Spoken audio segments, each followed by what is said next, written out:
Understanding words is what you really need to start doing. You need to start doing your homework and understanding words. If you put an S in front of words, it becomes swords.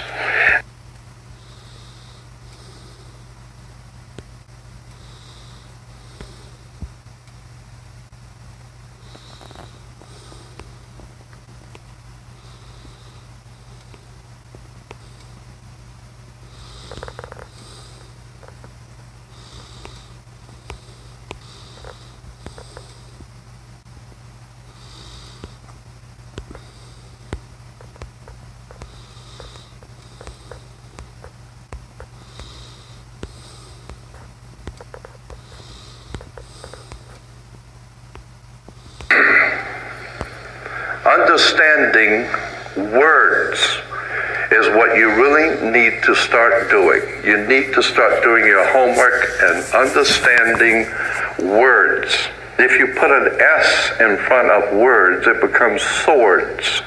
And that's what words are. They're cutting. They can cause you great trouble.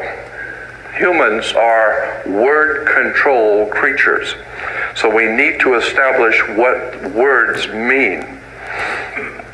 Again, when we talk about law, there's a Roman maximum in law that says, "For he that would be deceived, let him."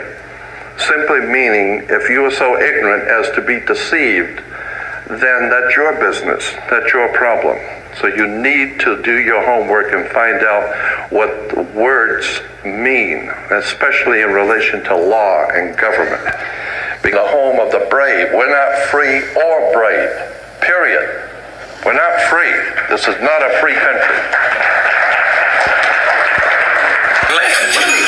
Hell, I'm not hiding nothing. You need somebody to tell the truth. That's right. You need somebody that's not afraid to die for the truth, that you could be made free. Because you're not free. And you don't really know what it means to really be a free white person, a free black person, a free Mexican, a free Arab.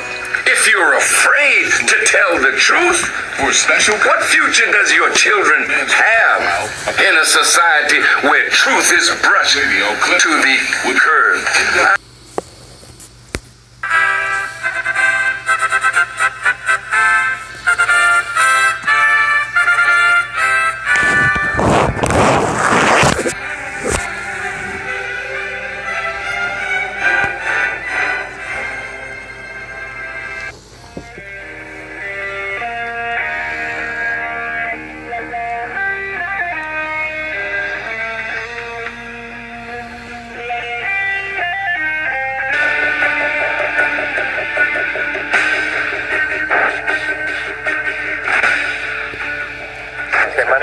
From Brooklyn College. It's an honor meeting you. And I have a very important question. I really hope you can answer this. I mean, former CIA Director William Cozy in 1976 said the CIA controls and owns everybody in major significance in the mainstream media.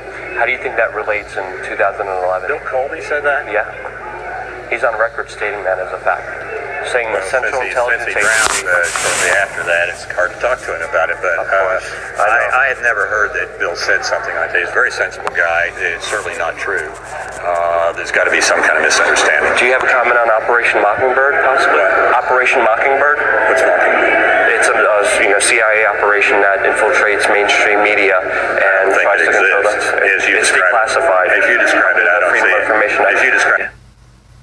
This great image problem led America's Nazis into initiating Operation Mockingbird, an ongoing policy of using the colossal wealth they were now amassing from drugs and weapons sales to buy up as many TV and film companies, newspapers, and local and national radio stations as they could lay their hands on, to the point where by the 1970s they were proudly boasting that everyone of any significance in the media is CIA.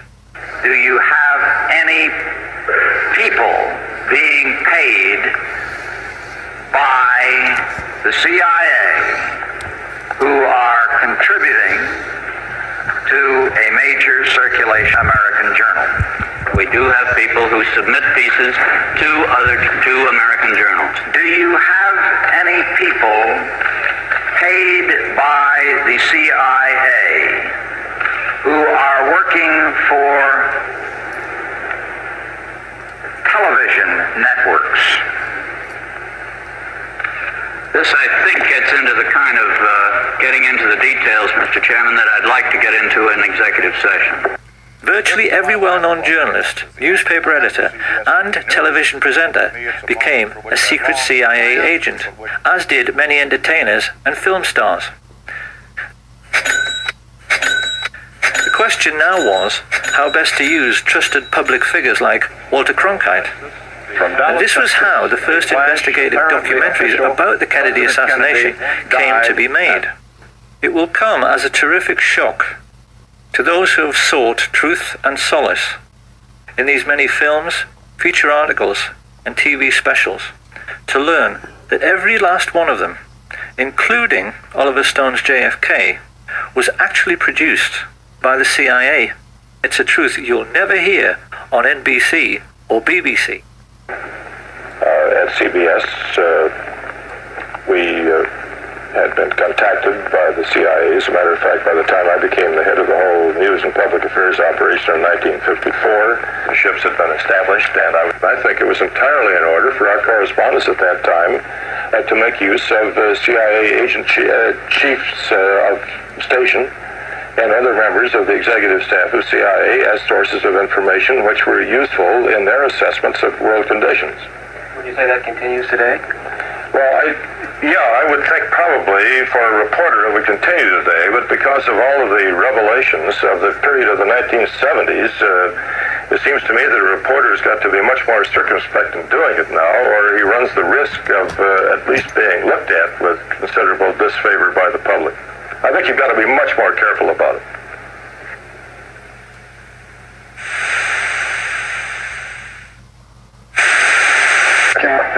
Another major story that we uncovered was the whole range of CIA media operations throughout the world. We did an analysis of these operations and the use of money, very large-scale money. It's thought between 1/3 and 40% of the CIA's budget.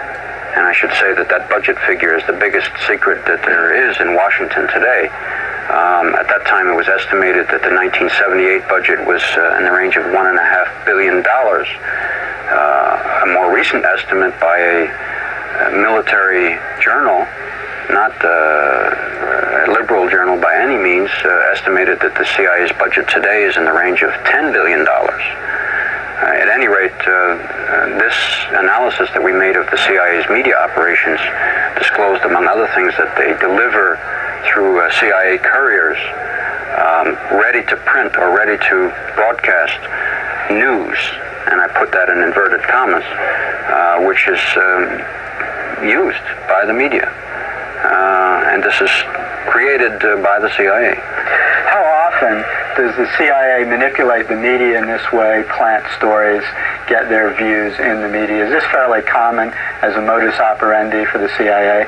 It goes beyond in the course of the past 30 years, it goes beyond your wildest imagination, the extent to which the CIA has gone to manipulate public opinion.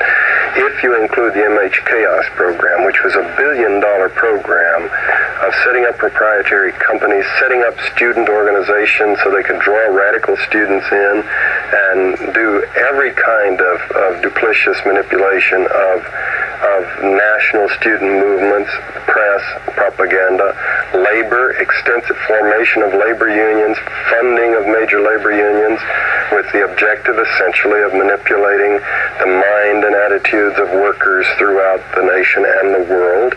This was the essential tool that they used to destabilize Chile and overthrow Allende, was of course making the economy scream, getting to the military officers, but it was essentially the truckers union that finally brought the country down and justified Pinochet's takeover of power.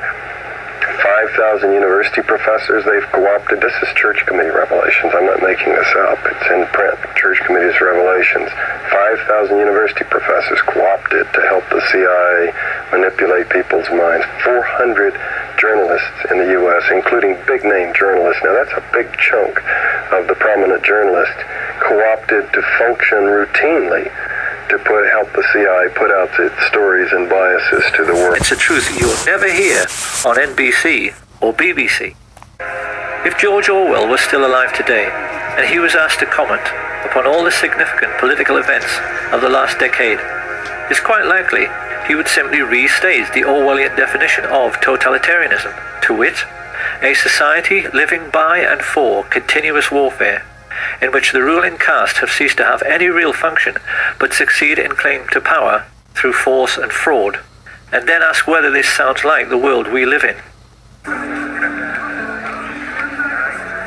Good afternoon. Thank you for coming. Today it is my honor to announce that I'm submitting the name of Donald Rumsfeld to be Secretary of Defense. I'm not saying with certainty that the Russians are coming. I'm saying the trends are here. I'm not saying the Russians are 10 feet tall. I'm saying they used to be 5'3". They're now 5'9.5", and they're growing.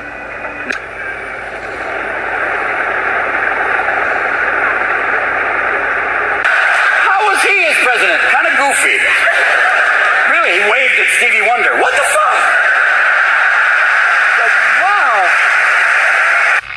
The rich would much rather we didn't think at all.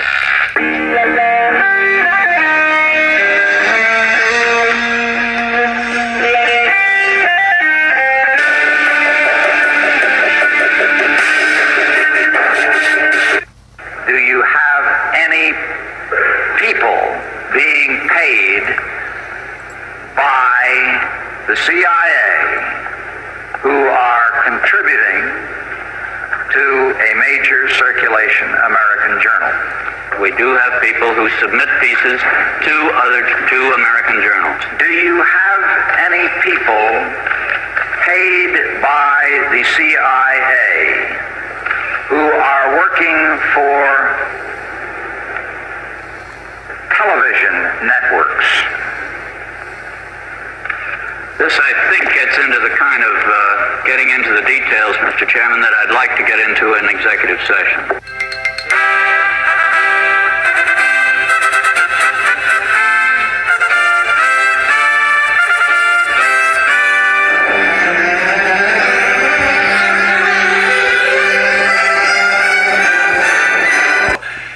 We wanted to take a moment to remember each of these lives that were lost and share what we know about them so far. So here are all of the 12 victims. 22-year-old Cody Kaufman loved college nights at the Borderline Bar and Grill, so he was known to be there every Wednesday. He was an older brother and an umpire for a youth baseball league. His father said a tearful goodbye after learning his son had been killed. He was one of the 11 that were hit and killed last night. Oh, God, this is so hard. Oh, son, I love you so much. He was so excited to have his first sister. And not, now she'll never know. So difficult to hear that. This is 22-year-old Elena Housley. She also died in the massacre. She was the niece of a former Fox News correspondent, Adam Housley, and his wife, actress Tamara Mowry Housley, best known for her role in the show Sister Sister. Elena's former high school principal remembered her as an exceptional student. Elena Housley is exactly the kind of young person that we all want our kids to be. I think it was Elena's authentic, genuine connection to people, seeing the best in others. And then there's Tel Orfanos. Incredibly, he survived the Las Vegas shooting in October of last year, only to be killed in Wednesday night's violence. His mother has a powerful message calling for gun control. I don't want prayers. I don't want thoughts. I want gun control, and I hope to God nobody else sends me any more prayers. I want gun control. No more guns. Justin Meek, who recently graduated from college, was about to enter the Coast Guard. His younger sister reportedly survived the shooting because he protected her. His friend, Daniel Manrique, was also a veteran who helped others transition into civilian life. His family said they have no doubt he died shielding others from bullets. Sean Adler was a bouncer at the bar. His friends describe him as a loving and devoted father. He'd be the first one to stand up to save somebody's life, no matter what age, color, kid, adult, elderly. He just was that guy. Many of the victims were young college students enjoying a night out, dancing with friends. This is 21-year-old Noelle Sparks. She went to Moore Park College. She was a youth camp leader, and her best friend told CBS News she loved to sing. And finally, Ron Heelis. He's the officer who was shot and killed when entering the Borderline Bar and Grill.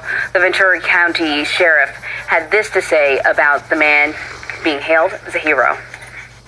I said to her, because of Ron, many lives were saved. And she looked at me through her tears and said, he would have wanted it that way. Ron Heelis was set to retire soon after being on the force for 29 years. He died after being transported to the hospital. He survived by his son. Mark Meza, Jake Dunham, Blake Dingman, and Christina Morissette also lost their lives. As we learn more about them, we will share their stories with you.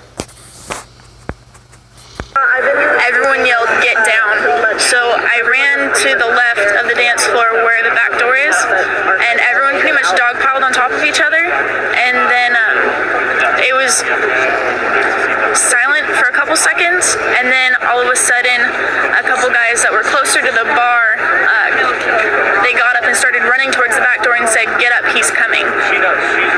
And so it was a huge panic. Everyone tried getting up, and then trampled a couple times. Some guy came behind me, lifted me up and said, "Let's go." And then I got a bar stool thrown at my head because they were trying to break the window to get out. I just started yelling, "John, John, let's go, let's go." And so we ran to the car, and that's when we saw the sheriff pulling up. And I believe that's the sheriff that lost his life. And I want to say I'm so sorry for his family.